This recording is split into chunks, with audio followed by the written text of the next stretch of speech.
अस्सलाम वालेकुम दोस्तों।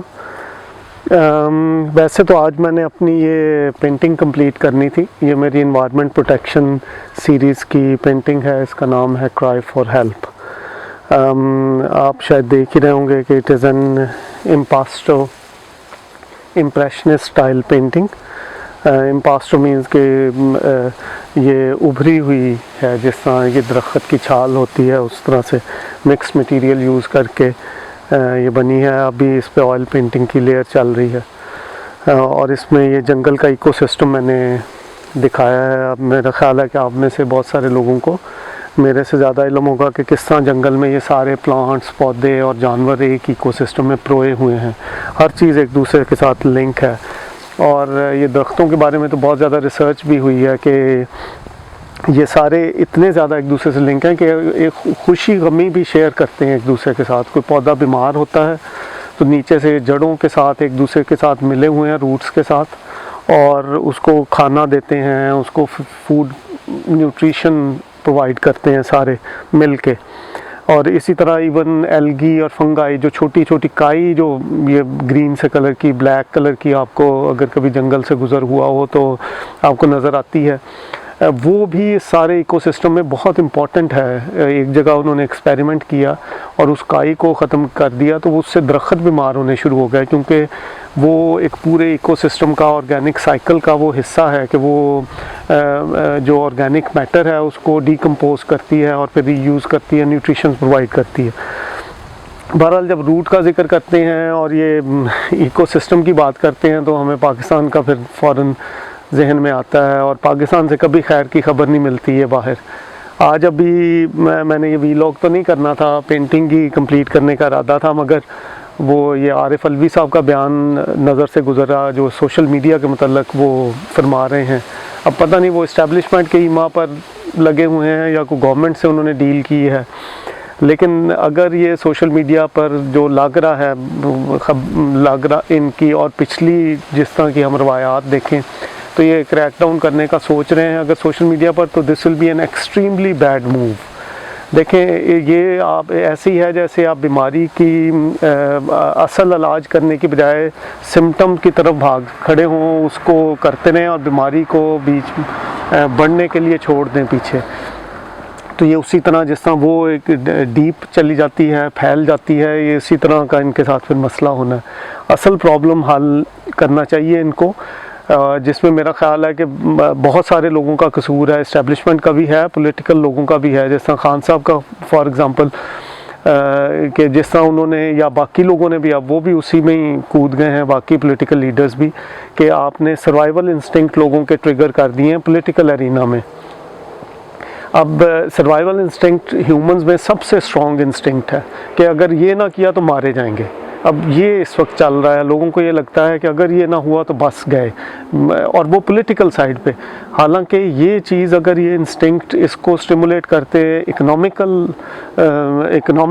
एरिना में या रिसर्च डेवलपमेंट या दूसरे जो हैं पॉजिटिव उस तरफ लेके जाते, तो ये इतनी जो रिसोर्स है, इतनी बड़ी एनर्जी का हमारा जो ये यूथ की जो ज़ाया हो रही है ये पॉलिटिक्स में, फिर उसी को वो यकीनन सोशल मीडिया पे भी उसका बहुत सारा हिस्सा चला जाता है, तो वो हम किसी अच्छी डायरेक्शन में उसको इस्तेमाल कर पाते हैं।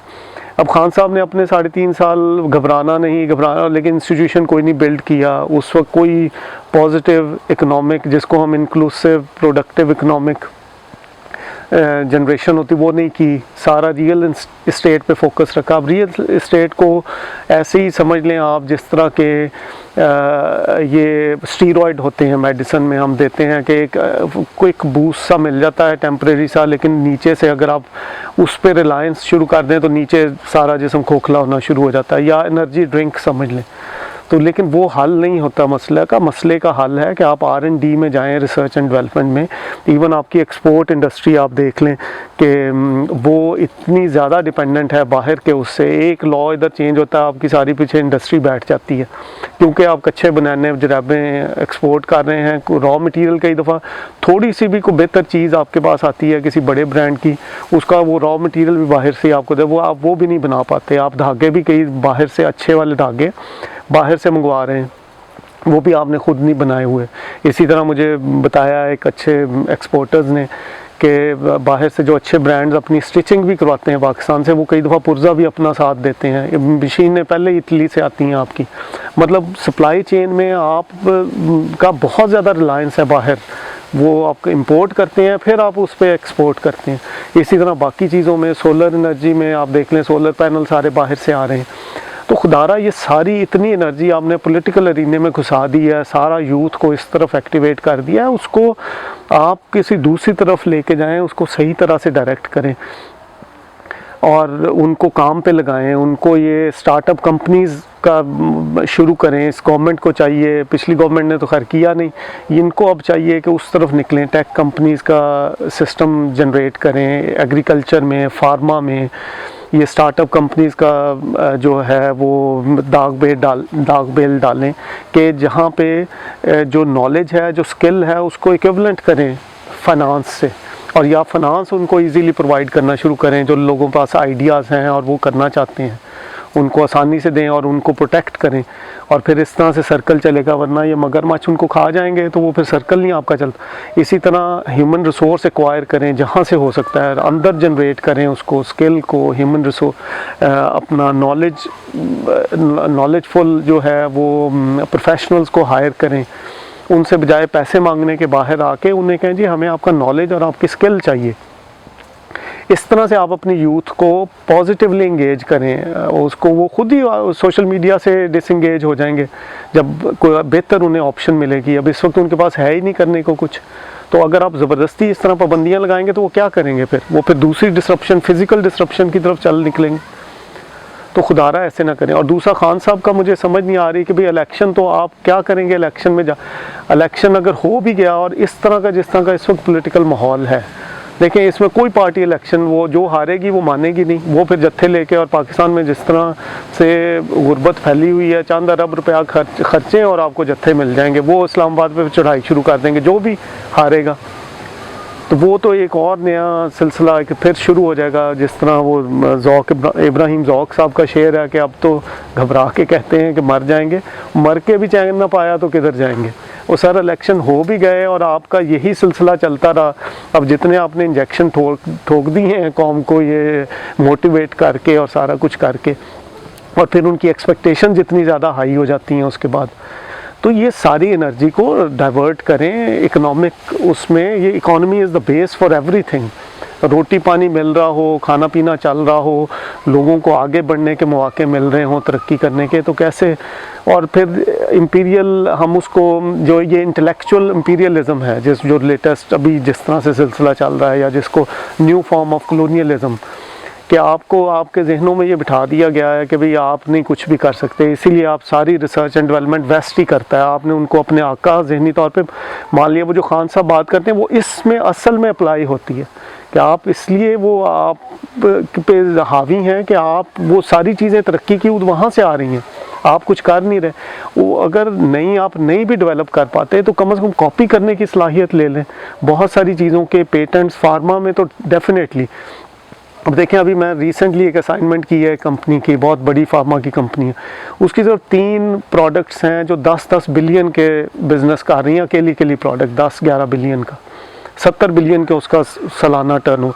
तो इस तरह की इंडस्ट्रीज़ हैं, इस तरह की चीज़ें हैं जो एक एक प्रोडक्ट आपको इतने पैसे जनरेट करके दे सकती है। बहरहाल मैं ये कह रहा था कि भाई अगर आप नई भी बना सकते हैं, वो भी एक स्टेज आ जाएगी इंशाल्लाह, लेकिन आप पैर तो रखें, आप कॉपी करने की सलाहियत हासिल करें, जिस तरह इंडिया ने की है, चाइना ने भी, उससे पहले जापान ने भी यही किया। तो वो उससे कम से कम ये होता है कि पेटेंट आपका ख़त्म होता है 10-11 सालों में, तो उस वक्त जिस प्रोडक्ट की मांग ज़्यादा हो, आप देखें उसकी जो मार्केट एनालिसिस हो, आपको सारा पता जाए, इंटरनेशनल मार्केट की बात कर रहा हूँ, तो वो सारी स्टडीज़ अवेलेबल होती हैं, उस पर आप जाएं, उसकी कॉपी करें, उसको पेटेंट ख़त्म हो गया हुआ तो दिस इज़ लीगल, तो वो आप उसको बनाएं और सेल करें, उसकी इस तरह की चीज़ों की एक्सपोर्ट करें कम से कम, उससे फिर आप अगले स्टेप पे भी चले जाएंगे।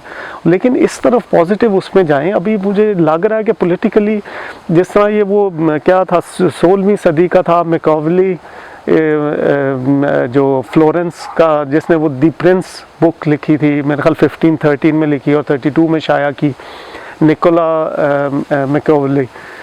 तो डिप्लोमेट था फ्लोरेंस का, तो वो उसकी स्ट्रेटजीज़ लेके अभी भी आप उसी तरह से हैंडल करने की पॉलिटिकल रियलिज्म की तरफ चल रहे हैं। वो भाई इकॉनमी को तवज्जो दें, बैठ जाना है सारा काम, और फिर साल 2 साल में बिग डाटा आ जाएगा और ये इंटरनेट ऑफ थिंग्स, तो आपका तो दुनिया के साथ डिफरेंस इतना बढ़ जाना है कि जिस तरह अभी अफ़गानिस्तान, उनका फ़र्क उतना नहीं है दुनिया के साथ जितना आपका हो जाना है। तो इन चीज़ों पे तवज्जो दें। स्टार्टअप कंपनीज़ इकॉनमी के जो रियल इंक्लूसिव इकॉनमी है जिसमें मिडिल क्लास, लोअर क्लासेस को शामिल करें, उनको सारी उम्र वर्कर्स तो नहीं आपने बना के रखना, उनको भी थोड़ी अपॉर्चुनिटीज़ दें। उनको ये बजाय शुगर मिलों पे रिबेटें और हर साल उनको बिलियंस के आप देते रहते हैं, पैसे देते रहते हैं, उसकी बजाय ये सारी ये प्रॉपर और रियल स्टेट को करते रहते हैं, उसकी बजाय इन चीज़ों की तरफ आएँ। टेक में, फार्मा में, एग्रीकल्चर में, ये एनर्जी में, इसमें आप अपने सोलर पैनल्स क्यों नहीं बनाते पाकिस्तान में? वो भी बाहर से आ रहे हैं, बैटरियाँ बाहर से आ रही हैं, अब फिर थोड़ी देर के बाद वो ख़राब होंगे, फिर बाहर से आएंगे। ये वो चीज़ें हैं जिसमें आप यूथ को लगाएंगे और उसको इंगेज करेंगे तो वो खुद ही सोशल मीडिया से डिसंगेज हो जाएगी। और खुदारा पॉलिटिकल टेम्परेचर कम करें, इलेक्शन जल्दी करवाने का कोई फ़ायदा नहीं है। खान साहब को जो चीज़ मांगनी चाहिए वो इलेक्शन रिफॉर्म्स हैं कि ट्रांसपेरेंट इलेक्शन, वो उसके बगैर और इस तरह की ट्रांसपेरेंसी हो कि जो सबको कबूल हो। सारी दुनिया ने ये मान लिया है, आपके ये एक स्टेप नहीं आपसे हो पा रहा, आपके साथ पड़ोस में मुल्क है वहाँ कोई मसला नहीं होता, तो आप भी वो उस तरह का सिस्टम बनाएं और फिर जुडिशल रिफॉर्म्स उस तरह की चीज़ें मांगें। ये सारी यूथ को जो आपने इंजेक्ट कर दिया, इतना ज़्यादा हाइपर कर दिया पॉलिटिकल, उसमें उस सारे को इस चीज़ पे डाइवर्ट करें कि जी जुडिशल रिफॉर्म्स चाहिए, ताकि वो आपको पॉलिटिक्स में भी मदद करेगी कि अगर किसी को ग्रीवियंस है वो 2-4 हफ्तों के अंदर अंदर आपका फ़ैसला हो और सबको कबूल हो और ट्रांसपेरेंट फ़ैसले हों। अभी केसेस बनते हैं, कोई पता नहीं लगता कि बनते कैसे हैं और फिर ख़त्म कैसे होते हैं। खैर अब पता तो है सबको कि भी क्या चल रहा है, वो इक्विलिब्रियम बैलेंस करते रहते हैं इधर से उधर और उधर से उधर, बजाय इंसाफ करने के या प्रॉपर वो करने के। इन चीज़ों पे तवज्जो दें और इस्टेब्लिशमेंट से भी हाथ जोड़ के गुजारिश है कि बजाय ये सोशल मीडिया पे पाबंदियाँ और इस तरह की चीज़ें करने के, और गवर्नमेंट से भी आपको ये पॉजिटिव उनकी तरफ जाना चाहिए। पॉजिटिवली डिसंगेज करें यूथ को अगर आपने करना भी है। और दूसरा, पॉलिटिकल मैच्योरिटी का मुजाहरा करें, ये पॉलिटिकल रिफॉर्म्स करें। इलेक्शन जब भी हों, मेरा ख्याल है कि अगले साल ही होंगे, मार्च अप्रैल के बाद, लेकिन उससे पहले पहले आपका सिस्टम बन चुका हो। आज के लिए मेरा ख्याल इतना ही काफ़ी है। आइंदा फिर नेक्स्ट वीलॉग में मुलाकात होगी इंशाल्लाह। तो काइंडली इसको लाइक कीजिएगा, शेयर कीजिएगा और चैनल को सब्सक्राइब कीजिएगा। Thank you.